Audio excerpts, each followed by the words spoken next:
ಮಂಡಕ್ಕಿ ಉಸ್ಲಿ ಒಗ್ಗರಣೆ ಅಂತಾರೆ, ಹೇಗೆ ಮಾಡೋದು ನೋಡೋಣ ಬನ್ನಿ. ಹಾಗೆ ಒಂದು ಕಡಕ್ ಚಾಯ್ ಕುಡಿದ್ರೇನೆ ಕಿಕ್ಕೇ ಬೇರೆ.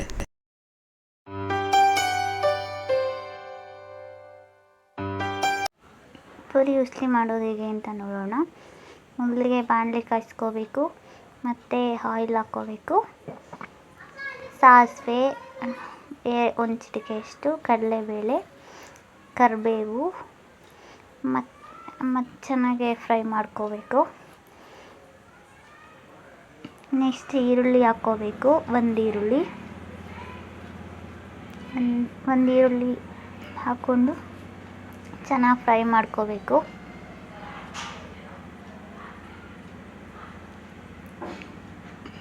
ಚೆನ್ನಾಗಿ ಫ್ರೈ ಮಾಡಿಕೊಂಡು ಅದು ಸ್ವಲ್ಪ ಕಲರ್ ಚೇಂಜ್ ಆಗಬೇಕು.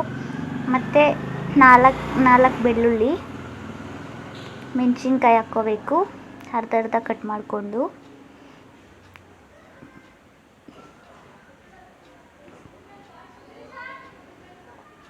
ಕಟ್ ಮಾಡ್ಕೊಂಡು ಚೆನ್ನಾಗಿ ಫ್ರೈ ಮಾಡ್ಕೋಬೇಕು, ಹಸಿ ವಾಸನೆ ಹೋಗಬೇಕು.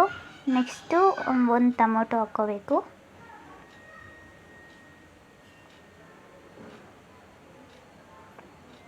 ಸ್ವಲ್ಪ ಅರಿಶಿನ ಹಾಕ್ಕೋಬೇಕು, ಅಡುಗೆ ಅರಿಶಿನ, ಸ್ವಲ್ಪ ಸಾಲ್ಟ್, ಎಷ್ಟು ಬೇಕೋ ರುಚಿಗೆ ಎಷ್ಟು ಬೇಕೋ ಅಷ್ಟು ಉಪ್ಪು ಹಾಕ್ಕೋಬೇಕು. ಮತ್ತು ಪುರಿ ನೀರಲ್ಲಿ ತೊಳೆದಿಟ್ಕೊಂಡಿದ್ದೆ ಅದೇ ಆ್ಯಡ್ ಮಾಡ್ತಿದ್ದೀನಿ. ನೆಕ್ಸ್ಟ್ ಚೆನ್ನಾಗಿ ಮಿಕ್ಸ್ ಮಾಡ್ಕೋಬೇಕು. ಈ ಕಲರ್ ಬರಬೇಕು. ವಿಡಿಯೋ ಇಷ್ಟ ಆದಲ್ಲಿ ದಯವಿಟ್ಟು ಶೇರ್ ಮಾಡಿ, ಲೈಕ್ ಮಾಡಿ, ಹಾಗೂ ಸಬ್ಸ್ಕ್ರೈಬ್ ಆಫ್ ಮಾಡಿ.